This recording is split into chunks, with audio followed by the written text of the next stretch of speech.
ડીસા તાલુકાના થેરવાડા ગામે સ્થાનિક સ્વરાજ્યની ચૂંટણીને લઈને ભાજપની જંગી સભા યોજાઈ હતી।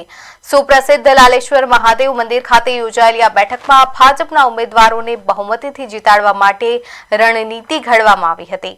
આ પ્રસંગે ધાનેરાના ધારાસભ્ય માવજીભાઈ દેસાઈ ખાસ ઉપસ્થિત રહ્યા હતા। તેમની સાથે રબારી, ચૌધરી અને ઠાકોર સમાજના આગેવાનો પણ જોડાયા હતા।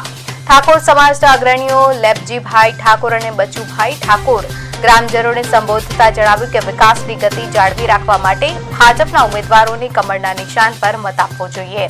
સભામાં મુખ્યત્વે વરણ જિલ્લા પંચાયત સીટ માટે ઠાકોર અમરતજી માધાજી અને બાઈવાડા તાલુકા પંચાયત સીટ માટે રબારી પીનબેન અમિતભાઈને સમર્થન આપવા અપીલ કરવામાં આવી હતી।